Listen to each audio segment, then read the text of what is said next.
نحمده ونستعينه ونستغفره ونعوذ بالله من شرور أنفسنا ومن سيئات أعمالنا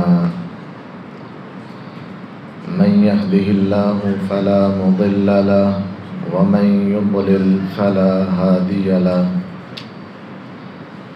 أشهد أن لا إله إلا الله وحده لا شريك له وأشهد أن محمدًا عبده ورسوله صلى الله عليه وسلم أما بعد فإن خير الحديث كتاب الله وخير الهدي هدي محمد صلى الله عليه وسلم وشر الأمور محدثاتها وكل محدثة بدعة وكل بدعة ضلالة وكل ضلالة في النار اللهم صل على محمد وعلى آل محمد كما صليت على إبراهيم وعلى آل إبراهيم إنك حميد مجيد اللهم بارك على محمد وعلى آل محمد كما باركت على إبراهيم وعلى آل إبراهيم إنك حميد مجيد أعوذ بالله السميع العليم من الشيطان الرجيم بسم الله الرحمن الرحيم يا أيها الناس اتقوا ربكم الذي خلقكم من نفس واحدة وخلق منها زوجها وبث منهما رجالا كثيرا ونساء واتقوا الله الذي تساءلون به والأرحام إن الله كان عليكم رقيبا يا أيها الذين آمنوا اتقوا الله حق تقاته ولا تموتن إلا وأنتم مسلمون يا أيها الذين آمنوا اتقوا الله وقولوا قولا سديدا يصلح لكم أعمالكم ويغفر لكم ذنوبكم ومن يطع الله ورسوله فقد فاز فوزا عظيما ہر قسم کی حمد و ثنا، تعریفات، تکبیرات، تسبیحات، تمجیدات اللہ مالک الملک ذوالجلال والاکرام کی ذات بابرکت کے لیے، جو پوری کائنات کا خالق و مالک، مشکل کشا، حاجت روا، داتا اور غوث اعظم ہے۔ درود و سلام آقا دو جہاں پیغمبر مجتبی، مقتدی و پیشوا امت مسلمہ کے رہنما، جن کا نام نامی اسم گرامی جناب محمد الرسول اللہ صلی اللہ علیہ وسلم ہے۔ سامعین محترم، گزشتہ خطبات سے میں آپ احباب کے سامنے قرآن مجید 15واں سپارہ سورۃ الکہف کا ترجمہ اور مفہوم بیان کر رہا ہوں، جس کے اندر اللہ نے میرے لیے، آپ کے لیے بہت سی ہدایت کا سامان رکھا ہے، بہت بڑی رہنمائی ہے۔ کئی ایک پہلوؤں کے اعتبار سے ہمیں اللہ نے بہت ہی عمدہ انداز میں سمجھایا ہے۔ بات یہاں تک چلی تھی کہ دنیا کا مال و دولت دینداری کے بعد انسان کے لیے فائدہ مند ہو سکتا ہے، اگر دین نہیں تو یہ صرف دنیا کا مال انسان کے لیے وبال جان بن جاتا ہے۔ اس بات کو سمجھانے کے لیے اللہ نے قرآن مجید میں ایک مثال بیان کی، جو پورا رکوع میں آپ احباب کے سامنے پڑھ چکا ہوں کہ دو افراد کا واقعہ، قصہ اللہ نے بیان کر کے ہمیں بات سمجھائی۔ اسی بات کو مزید سمجھانے کے لیے اللہ نے اگلا بھی ایک رکوع مثال کے طور پر ایک اور انداز میں ہمیں سمجھایا، جو میں آج آپ احباب کے سامنے پڑھوں گا۔ اللہ مجھے اور آپ کو صحیح معنوں پر اس پر عمل پیرا ہونے کی توفیق عطا فرمائے۔ اعوذ باللہ من الشیطان الرجیم وَاضْرِبْ لَهُمْ مَثَلَ الْحَيَاةِ الدُّنْيَا۔ اے نبی محمد صلی اللہ علیہ وسلم، آپ ان لوگوں کو دنیا کی زندگی کی ایک مثال بیان کریں۔ کہ یہ دنیا کی زندگی، اس کی زیب و زینت، اس کی رونقیں، اس کی ٹھاٹ باٹ، یہ مال و دولت، ہیرے جواہرات، بینک بیلنس، انسان کی کرنسی، اور یہ دنیا کی جائیدادیں، مکانات، محلات، کوٹھیاں، بنگلے، یہ دنیا کی ساری ریل پیل، آخر اس کی حیثیت کیا ہے؟ وَاضْرِبْ لَهُمْ مَثَلَ الْحَيَاةِ الدُّنْيَا، اے نبی آپ ان لوگوں کو دنیا کی زندگی کی مثال بیان کریں۔ اس دنیا کی مثال ایسے ہے کَمَاءٍ أَنزَلْنَاهُ مِنَ السَّمَاءِ، اس پانی کی طرح ہے جس پانی کو ہم نے آسمانوں سے نازل کیا۔ فَاخْتَلَطَ بِهِ نَبَاتُ الْأَرْضِ، آسمانوں سے پانی آیا، زمین کی مٹی سے ٹکرایا، اللہ نے ان دونوں کے ملنے کے ساتھ دنیا کے اندر پودے اگا دیے، نباتات اگا دیے، فصلیں بڑی ہو گئیں اور خوبصورت لہلہانے لگی، پودے سرسبز و شاداب ہو گئے۔ کسان ذمہ دار اس کو دیکھ کر خوشی کی انتہا کو پہنچا کہ اللہ نے مجھے یہ مال و دولت دیا ہے، یہ فراوانی دی ہے، اس سے میرے اندر برکت آئے گی، رونقیں آئیں گی۔ یہ دنیا کی زندگی سے خوش ہوا، پودے اگے، بڑے ہوئے، سرسبز و شاداب ہوئے اور اس کا جھنڈ بنا، فصلیں بڑی ہوئی، لہلہانے لگی، کسان خوش ہونے لگا۔ اللہ تعالیٰ فرماتے ہیں فَأَصْبَحَ هَشِيمًا تَذْرُوهُ الرِّيَاحُ، اچانک سے کوئی آفت آئی، مصیبت آئی، پریشانی آئی، وہ لہلہاتی کھیتی تباہ و برباد ہو گئی، وہ سرسبز و شاداب پودے وہ خشک ہو گئے، ٹکڑے ٹکڑے ہو گئے۔ تذروہ الرياح، پھر ہوائیں چلتی ہیں، ان ٹکڑوں کو، ان تنکوں کو اڑا کے رکھ دیتی ہیں۔ اے انسان تیری زندگی کی حقیقت صرف اتنی سی ہے۔ آسمانوں سے تیری روح آئی، زمین کی مٹی سے تیرا بدن بنا، ان دونوں کے ملنے سے تیرا جسم بنا، تو دنیا میں آیا، بچپن گزارا، لڑکپن گزارا، اپنی جوانی اور شباب کو پہنچا، والدین تجھے دیکھ کر خوش ہونے لگے، میری اولاد آج جوان ہو گئی، دیکھتے ہی دیکھتے تیری شادی بیاہ ہوئی، اولاد بڑھی اور تو بوڑھا ہو گیا، بالآخر ایک دن تیرا بھی قصہ ایسے ہی ختم ہو جائے گا۔ دیکھنے والے تجھے دیکھ کر بڑے مسکرائی بھی تھے، خوش بھی ہوئے تھے، تجھ سے بڑی امیدیں بھی لگائی تھیں، لیکن یہ دنیا کی زندگی کی حقیقت ایسے ہی ہے جیسے ایک کھیتی، ایک پودا وہ ختم ہو جاتا ہے، ایسے ہی تو بھی ایک انسان ہے، دنیا میں آیا، دنیا میں بڑا پلا اور تو جوان ہوا، جوانی کو پہنچا، بڑھاپے کو پہنچا، پھر تیرا خاتمہ ہو گیا۔ انسان تو نے ایک دن ختم ہونا ہے۔ جس طرح پودے بعض اگتے ہی اکھاڑ دیے جاتے ہیں، اسی طرح لوگ پیدا ہوتے بھی فوت ہو جاتے ہیں۔ کچھ اپنے پورے عروج کو پہنچتے ہیں، ان کو کاٹ دیا جاتا ہے، کوئی آفت آ جاتی ہے، انسان کوئی جوانی میں چلا گیا، کوئی لڑکپن میں چلا گیا، کچھ فصلیں پکنے کے بعد پھل تیار ہوتا ہے، ان کو کاٹ دیا جاتا ہے۔ ایسے انسان ہے، اگر کوئی بوڑھا ہو گیا، زندگی کے حادثات سے بچ کے بڑھاپے میں پہنچ گیا، چاہے جس طرح فصلوں کو جتنی مرضی کھاد دو، ان کی جناب دیکھ بھال کرو، جب وہ پک گئی بالآخر ان کو کاٹنا ہے۔ ایسے جو بوڑھا ہے، جتنے مرضی اس کو کشتے کھلا لو، اس کو طاقت والی چیزیں دے لو، بالآخر اس نے فنا ہونا ہے۔ اے انسان تیری زندگی کی حقیقت ایسے ہے جس طرح یہ آسمان سے پانی کا قطرہ آیا اور زمین کی مٹی سے ملا اور پھر وہ اس کے ساتھ انسان وہ جس طرح وہ ختم ہو گیا، تیری بھی ایسی ہی زندگی کی حقیقت ہے، ایک دن تو بھی ختم ہو جائے گا۔ تذروہ الرياح، جس طرح اس پودے کے تنکوں کو ہوائیں پھر اڑاتی پھرتی ہیں، ایسے ہی ایک وقت آئے گا تو بھی اس دنیا فانی سے رخصت ہوگا، قبرستان میں تجھے قبر میں دفن کر دیا جائے گا، تیرے جسم کا گوشت مٹی کے ساتھ مل کر ریزہ ریزہ ہو جائے گا۔ یہ تیری زندگی کی حقیقت ہے، اس لیے خبردار، دنیا کے مال و دولت کو حرف آخر مت سمجھ، اپنی حقیقت کو پہچان۔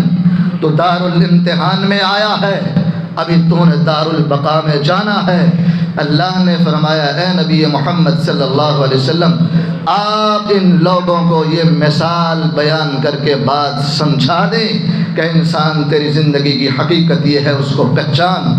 اور اللہ فرماتے ہیں وَكَانَ اللَّهُ عَلَى كُلِّ شَيْءٍ مُقْتَدِرًا، اور میرا رب یہ سارے کام کرنے پر خوب قدرت رکھنے والا ہے، خبردار کوئی مت سوچے ایسا کیسے ہو سکتا ہے۔ وہ میرا اللہ بڑی قوتوں کا مالک ہے، قدرتوں کا مالک ہے، وہ اللہ یہ سارا کچھ کرنے پر پوری طرح قادر ہے۔ المال والبنون زینت الحیات الدنیا، یہ دنیا کا مال و دولت اور یہ تمہاری اولادیں اور بیٹے، اللہ کہتے ہیں یہ صرف دنیا کی رونقیں اور زینتیں ہیں، انسان دل کو تسلیاں دیتا ہے، وگرنہ یاد رکھنا آج انسان کثرت سے جو گناہ کرتا ہے انہی دو چیزوں کی بنیاد پر کرتا ہے۔ مال کے لیے جھوٹ بھی بولتا ہے، دغا بازیاں بھی کرتا ہے، فراڈ بھی کرتا ہے، دھوکے بھی دیتا ہے، چوری ڈاکے بھی کرتا ہے، زنا تک کے معاملات ہوتے ہیں، قتل و غارت ہوتی ہے، بہن بھائیوں کی جدائیاں ہوتی ہیں، رشتہ داریوں سے تعلقات ناطے توڑے جاتے ہیں۔ اس مال کی ہوس کے خاطر اولاد کے لیے، ان کا مستقبل بنانے کے لیے، ان کا پیٹ پالنے کے لیے انسان بڑے بڑے جرائم کرتا ہے۔ دنیا کے اندر کثرت سے جو گناہ ہیں وہ ان دو بنیاد پر ہیں، یا مال اور دولت کی وجہ سے یا اپنی اولاد کی وجہ سے۔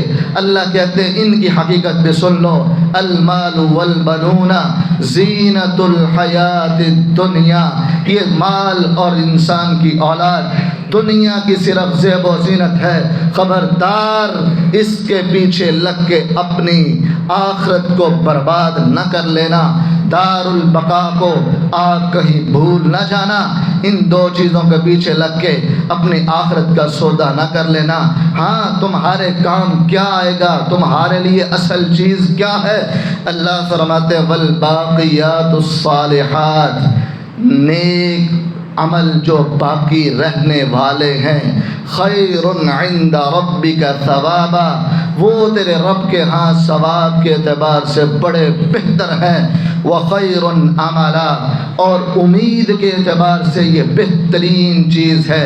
اگر امیدیں لگانی ہیں تو دنیا کے مال و دولت سے نہ لگاؤ کہ یہ دنیا کا مال میرا سٹیٹس بڑھائے گا، دنیا کا مال آئے گا میری عزت بڑھ جائے گی، دنیا کا مال آئے گا میرا نام چلے گا، دنیا کا مال آئے گا میری شہرت ہو جائے گی، دنیا کا مال آئے گا میری واہ واہ بلے بلے جناب میرا بڑا نام روشن ہوگا، میری اولاد ہوگی بڑھاپے کے اندر میرے کام آئے گی، میرا دستے بازو بنے گی، میرے ساتھ جناب قوت اور طاقت بنے گی۔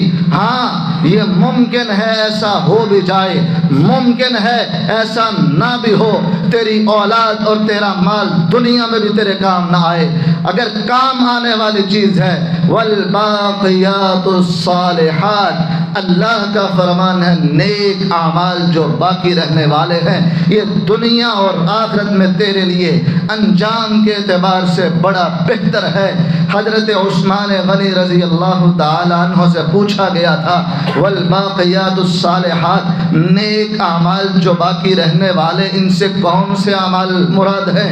سارے اعمال ہوتے ہیں، لیکن حضرت عثمان غنی رضی اللہ تعالی عنہ نے کچھ نیک اعمال کی طرف اشارہ فرمایا، کہا سبحان اللہ، الحمدللہ، اللہ اکبر، لا الہ الا اللہ، لا حول ولا قوت الا باللہ۔ یہ نیک اعمال انسان کی زندگی کے اندر اور آخرت کے اندر اس کو فائدہ دینے والے ہیں۔ یہ کلمات قیامت کے دن انسان کی کامیابی اور نجات کا ذریعہ بن جاتے ہیں۔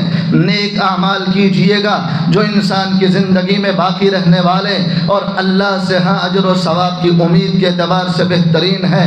کائنات کے امام نے فرمایا تھا اذا مات الانسان انقطع عنه عمله، جب انسان اپنی دنیا کی زندگی کے اختتام کو پہنچتا ہے، اس کی آنکھیں بند ہوتی ہیں، اس کی روح پرواز ہوتی ہے، اس کے اعمال ختم ہو جاتے ہیں، اس کی کھاتا، اس کی ڈائری وہ ساری بند کر دی جاتی ہیں، فرشتوں کی ڈیوٹیاں ختم ہو گئی، یہ اپنے زندگی کے اندر جو اعمال کیا ہے اس کے انجام کو پہنچتا ہے۔ الا من ثلاثۃ، مگر 3 اعمال پھر باقی رہنے والے ہوتے ہیں۔ من صدقۃ جاریہ، ایک وہ عمل ہے جو انسان صدقہ جاریہ کرتا ہے، اللہ کا گھر مسجد بنا دیا، مدرسہ بنا دیا، دین کے طالب علموں کو پڑھا دیا، یہ طرح طرح کے جو صدقہ جاریہ کے کام ہیں اللہ کے راستے میں انسان کرتا ہے، اس کی موت کے بعد بھی اس کو ثواب ملتا رہتا ہے۔ والباقیات الصالحات او علم ينتفع به، یا ایسا انسان کا علم جس سے فائدہ بھی لیا جا سکتا ہو، جس سے لوگوں کو نفع حاصل ہو۔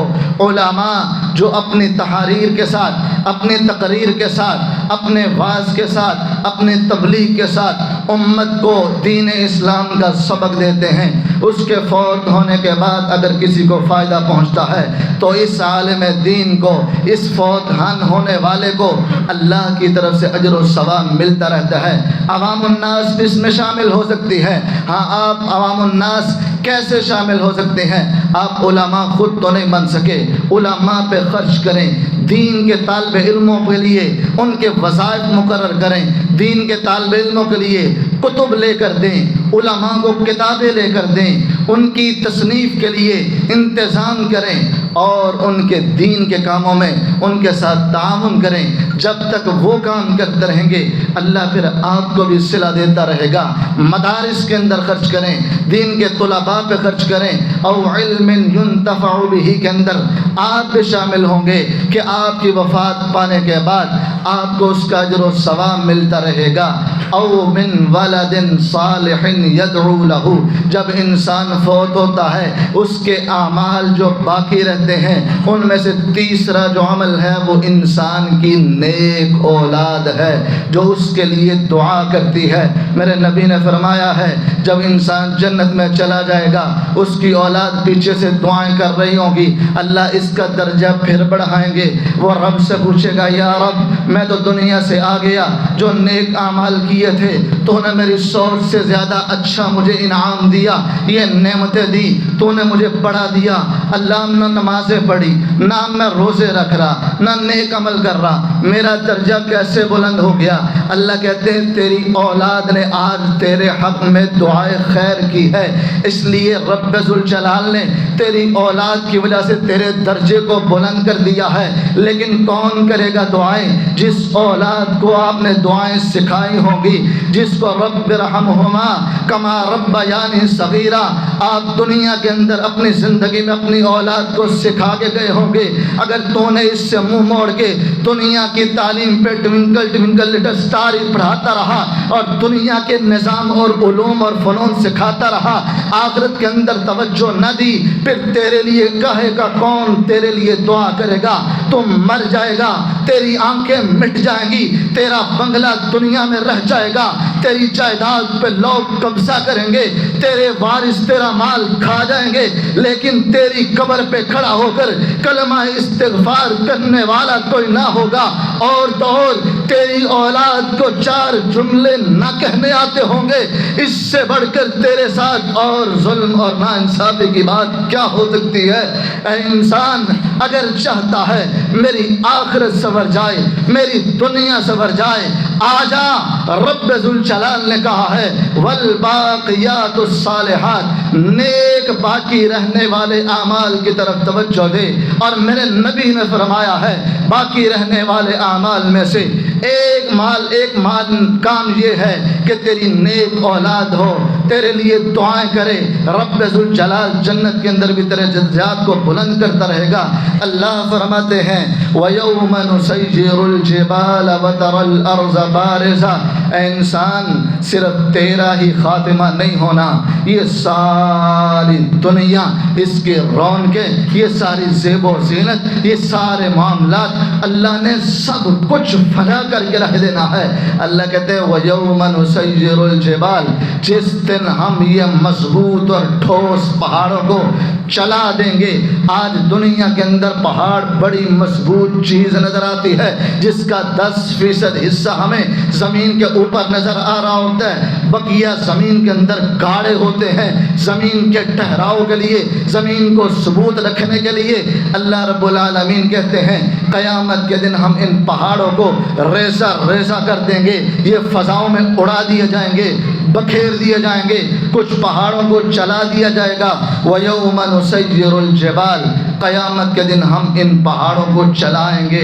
وَتَرَى الْأَرْضَ بَارِزَةً، اور آپ دیکھیں گے زمین بالکل ہموار چٹیل میدان بن چکی ہوگی، کوئی اونچی کوئی نیچی جگہ نہیں ہوگی، بالکل سیدھی صاف ستھری برابر جگہ ہو جائے گی، حشر کا میدان سجے گا۔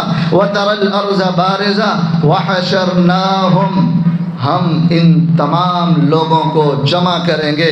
فَلَمْ نُغَادِرْ مِنْهُمْ أَحَدًا، ہم ان میں سے کسی ایک کو بھی اس دنیا کے اوپر نہیں چھوڑیں گے، ہر ایک کو رب کے سامنے کھڑے ہو کر جواب دینا ہوگا۔ کوئی مت سوچے کہ میں نے نہیں اٹھنا، قیامت نہیں آنی، کس نے جواب دینا ہے، جو جی چاہے کرو، کوئی مجھے پوچھنے والا نہیں، کوئی مجھے کھڑا کرنے والا نہیں۔ اللہ کہتے ہیں فَلَمْ نُغَادِرْ مِنْهُمْ أَحَدًا، خبردار کوئی ایک بھی نہیں بچے گا، اللہ سب کو جمع کرے گا۔ کوئی قیامت کا منکر ہے تو وہ غلط فہمی کے اندر مبتلا ہے، کوئی جیسے مرضی کہتا رہے کہ یہ تو علماء کی باتیں، کبھی کوئی آج تک اٹھ کے آیا، کوئی ہمارا باپ دادا پردادا، کوئی ہمارے پچھلے اگلے، ارے تجھے پتا چلے گا جب میرا رب تجھے اپنے سامنے کھڑا کر کے تیری زندگی کا حساب مانگے گا۔ فَلَمْ نُغَادِرْ مِنْهُمْ أَحَدًا، اللہ کہتے ہیں ہم نے دنیا کے اندر کسی ایک کو بھی نہیں چھوڑا، ہر ایک کو جمع کریں گے۔ اور پھر وَعُرِضُوا عَلَىٰ رَبِّكَ صَفًّا، اللہ کہتے ہیں پھر پیش ہونے کا منظر یہ ہوگا کہ تم سارے صفوں کی صورت میں رب کے سامنے پیش ہو جاؤ۔ صف بندی کے اندر اللہ کے سامنے پیش ہو۔ صف بندی کیسے؟ یہ نہیں جو آ رہا ہے بس صف بن رہی ہے چلا جا رہا ہے، نہیں، اللہ کہیں گے وَامْتَازُوا الْيَوْمَ أَيُّهَا الْمُجْرِمُونَ، مجرموں آج تم نیک لوگوں سے جدا ہو جاؤ، اگرچہ تم ایک خاندان کے کیوں نہ ہو، تمہاری ایک قوم، ایک قبیلہ، ایک برادری، ایک نسل کیوں نہ ہو، حتیٰ کہ تم ایک ماں کے 2 بیٹے ہی کیوں نہ ہو، اگر کوئی نیک ہے کوئی بد ہے، دنیا میں ایک گھر میں بھی رہ رہا ہے، روز حشر ایسا نہیں ہوگا۔ اللہ کہیں گے وَامْتَازُوا الْيَوْمَ أَيُّهَا الْمُجْرِمُونَ، اگرچہ تو اس کا بھائی ہے، تو نافرمان، یہ نیک ہے، آج تو اس کی صف میں کھڑا نہیں ہو سکتا، تیری صف الگ ہوگی، اس نیک بندے کی صف الگ ہوگی۔ وَعُرِضُوا عَلَىٰ رَبِّكَ صَفًّا، رب کے سامنے صفوں کے اندر شامل ہو۔ اور صفیں کیسی ہوں گی؟ کوئی صدیق کی صف ہوگی، کوئی فاروق کی صف ہوگی، کوئی انبیاء کی صف ہے، کہیں پہ شہداء کی صف ہے، کہیں پہ صالحین کی صف ہے، اور کہیں پہ قارون کی صف ہے، فرعون کی صف ہے، حامان کی صف ہے، ابی بن خلف کی صف ہے۔ اب فیصلہ میں نے اور آپ نے کرنا ہے۔ اللہ نے ہمیں یہ بات سمجھا دی کہ تم صفوں کے اندر شامل ہوگے، صفوں کے اندر رب کے سامنے پیش ہوگے۔ کسی کو غلط فہمی نہ رہے کہ میں اس دنیا میں رہوں گا، ہر ایک نے میرے سامنے آنا ہے، صف بندی میں آنا ہے، حساب و کتاب ہونا ہے۔ اے انسان، یہ 2 طرح کی صفیں بنیں گی، اب تیرے پاس فیصلہ ہے، تو نے کس صف میں کھڑا ہونا ہے۔ اللہ کون کہاں پہ کھڑا ہوگا، اللہ نے ہمیں یہ بھی بتلا دیا۔ رب کا قرآن کہتا ہے وَمَن يُطِعِ اللَّهَ وَالرَّسُولَ فَأُولَٰئِكَ مَعَ الَّذِينَ أَنْعَمَ اللَّهُ عَلَيْهِمْ مِنَ النَّبِيِّينَ وَالصِّدِّيقِينَ وَالشُّهَدَاءِ وَالصَّالِحِينَ، جو اللہ اور اس کے رسول کی اطاعت میں زندگی گزار کے آیا، جس کی زندگی کا مقصد دین کے مطابق زندگی گزارنا ہے۔ میرے رب نے کیا فرمایا، میرے نبی نے کیا فرمایا، میرا دین کیا کہتا ہے، میرا اسلام کیا کہتا ہے۔ جس نے یہ اپنا آئیڈیل اور نمونہ بنایا، اللہ کہتے ہیں ایسے لوگ انبیاء کے ساتھ ہوں گے، شہداء کی صفوں میں ہوں گے، نیک لوگوں کی صلحاء کی صفوں میں ہوں گے۔ اللہ قارون کے ساتھ کون ہوگا، فرعون کے ساتھ کون ہوگا، حامان کے ساتھ کون ہوگا؟ اللہ فرماتے ہیں من لم یحافظ علیہا لم یکن لہ نور ولا برہان ولا نجات یوم القیامہ وکان مع قارون وفرعون وحامان وابی بن خلف۔ میرے نبی نے فرمایا جو لوگ نماز نہیں پڑھتے، نماز کی حفاظت نہیں کرتے، ایسے لوگ کل قیامت کے دن قارون کی صف کے ساتھ کھڑے ہوں گے، فرعون کی صف کے ساتھ کھڑے ہوں گے، حامان کی صف میں کھڑے ہوں گے، ابی بن خلف کی صف میں کھڑے ہوں گے۔ میرے بھائی بات بالکل واضح ہے، دو ٹوک ہے، اس کے اندر کوئی شبہ نہیں، کوئی شک نہیں، اس کی گنجائش نہیں۔ ہمارے سامنے روز روشن کی طرح بات واضح ہے، فیصلہ میں نے اور آپ نے کرنا ہے۔ روز حشر میں رب کے سامنے کھڑے ہو کر میں کدھر کھڑا ہونا چاہتا ہوں، اس کے مطابق زندگی گزارنی ہے۔ اب فیصلہ میرے اور آپ کے ہاتھ میں ہے۔ کسی کے پاس کوئی عذر نہیں، یا اللہ مجھے پتا نہیں تھا، مجھے کسی نے بتایا نہیں تھا، مجھے کوئی بتانے والا آیا نہیں تھا۔ آج میں نے اور آپ کے سامنے رب کا قرآن بھی پڑھا، احادیث مبارکہ بھی پڑھی، مجھے بھی پتا چلا، آپ کو بھی پتا چلا۔ اب میرا اور آپ کا اپنا فیصلہ ہے، ہم نے کس راستے پر جانا۔ اللہ سے دعا ہے اللہ ہمیں ہدایت والے راستے پر ہی گامزن فرمائے، آمین ثم آمین۔ اللہ تعالیٰ ہمیں انبیاء، صدیقین، شہداء کا ساتھ نصیب فرمائے۔ اللہ ہم سب کو پکا اور سچا با جماعت مقبول نمازی بنائے۔ اللہ ہمیں سنت کے مطابق زندگی گزارنے کی توفیق عطا فرمائے۔ اللہ رب العالمین فرماتے ہیں وَحَشَرْنَاهُمْ فَلَمْ نُغَادِرْ مِنْهُمْ أَحَدًا وَعُرِضُوا عَلَى رَبِّكَ صَفًّا، اور لوگ اپنے رب کے ہاں صفوں کے اندر شامل کیے جائیں گے۔ لَقَدْ جِئْتُمُونَا كَمَا خَلَقْنَاكُمْ أَوَّلَ مَرَّةٍ۔ یہ آیت صرف ایک لائن کی رہ گئی، وہ پوری کر لوں، بقیہ اگلے جمعے پڑھیں گے۔ لَقَدْ جِئْتُمُونَا كَمَا خَلَقْنَاكُمْ أَوَّلَ مَرَّةٍ۔ اللہ کہتے ہیں اس طرح تم رب کے سامنے آؤ گے جس طرح تم دنیا کے اندر پہلی مرتبہ پیدا ہوئے تھے۔ ہم نے تمہیں دنیا کے اندر بھیجا تھا، کیسے؟ حفاتن عراتن غرلن۔ اللہ کے رب نے فرمایا کہ تم ننگے پاؤں، ننگے بدن، بغیر ختنوں کے اس دنیا میں گئے تھے، تمہارے پاس کچھ نہ تھا۔ روز حشر رب کے سامنے ایسے کھڑے ہو گئے۔ امی جان حضرت عائشہ صدیقہ رضی اللہ تعالی عنہ طاہرہ مطہرہ نے امام الانبیاء سے سوال پوچھا، آقا کیا ہمارے بدن پر جب لباس نہیں ہوگا تو مردوں کے اوپر بھی اور عورتوں کے بدن پر بھی دونوں پر لباس نہیں ہوگا؟ میرا نبی نے فرمایا ہاں عائشہ، کسی کے بدن پر لباس نہیں ہوگا۔ آقا پھر تو مرد ہماری طرف دیکھیں گے، ہم شرم و حیا والی پاکیزہ پاک دامنہ خواتین کیا کریں گی؟ کائنات کے امام نے فرمایا عائشہ الامر اشد منہم، اس وقت معاملہ اس سے کہیں زیادہ سنگین ہوگا۔ کسی کو جرت نہ ہوگی کسی کی طرف آنکھ کی طرف ڈالنے کی اور آنکھ اٹھا کر دیکھنے کی، کسی کو یہ جسارت نہ ہوگی۔ وہاں پر نفسا نفسی کا عالم ہوگا۔ وہ تو ایسا دن ہے یوم یجعل الولدان شیبا، بچے اس غم کی وجہ سے بوڑھے ہو جائیں گے۔ کون کس کی طرف دیکھے گا؟ ہر انسان کو پڑی ہوگی میں نے بچنا کیسے ہے۔ ان اول من یکسا یوم القیامت ابراہیم، سب سے پہلے قیامت کے دن سب سے پہلے جس کو لباس پہنایا جائے گا وہ جد الانبیاء حضرت ابراہیم علیہ السلام ہوں گے۔ اللہ رب العالمین ان کو لباس دیں گے۔ حضرات اس کی تفصیل ہے، وقت اجازت نہیں دے رہا، بات کو آگے بڑھاتا ہوں۔ اللہ فرماتے ہیں بل زعمتم ان لن نجعل لکم موعدا، کیا تم نے گمان کر رکھا ہے ہم تمہارے ساتھ ایسا دن طے نہیں کریں گے؟ کیا ہم قیامت برپا نہیں کریں گے؟ تم کیا سمجھتے ہو دنیا کی زندگی جیسے چاہے گزار لو، جیسے لوگوں نے یہ جہالت پر مبنی جملے بنائے ہوئے ہیں، 4 دن کی زندگی ہے ہنس کھیل کے گزار لو، باقی دیکھیں خدا کا خوف کھاؤ، عقل کو ہاتھ ڈالو۔ یہ 4 دن کی زندگی اللہ نے کھیل تماشے کے لیے دی ہے۔ اللہ نے امتحان بنایا ہے اور ہمیں کہا ہے یہ دار الامتحان ہے، دار البقاء کے لیے تیاری کرو، یہ کھیل اور تماشا نہیں ہے۔ جو کھیل تماشا بناتا ہے قیامت والے دن کھیل تماشا بن کے رہ جائے گا۔ خبردار اس کو بے مقصد مت سمجھو، یہاں پر جو بیجو گے روز حشر کاٹ لو گے۔ اللہ کہتے ہیں تمہیں میری عدالت میں آنا ہے، اور ابن آدم لن تزول قدم عبد حتى يسأل عن 4۔ ابن آدم جب میرے سامنے کھڑا کیا جائے گا اس وقت تک اس کے قدم میرے سامنے سے ہل نہیں پائیں گے، یہ کہیں ادھر ادھر نہیں جا سکے گا جب تلک 4 چیزوں کے جواب نہ دے دے۔ ان میں سے ایک سوال یہ ہے کہ بتا تو نے اپنی زندگی کے اندر کیا کیا ہے، کیا کما کے آیا ہے۔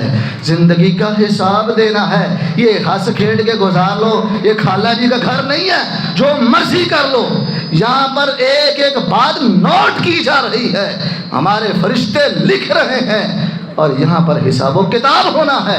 کوئی مت سمجھے کہ جو مرضی کر لو، بلکہ اللہ نے بھیجا ہے، اس کا امتحان ہونا ہے، اور پھر دنیا کی پورا حساب دینے کے علاوہ وعن شبابہ فیما ابلا، بالخصوص بدلا اپنی جوانی کے ایام کیسے گزار کے آیا، جب تیرے اوپر عروج تھا، تیری ہڈیوں کے اندر قوت اور طاقت تھی، تو للکار سکتا تھا، محنت کر سکتا تھا، تو جوان تھا، شباب تھا، تیرے اوپر عروج تھا، تو سارا کچھ کر سکتا تھا۔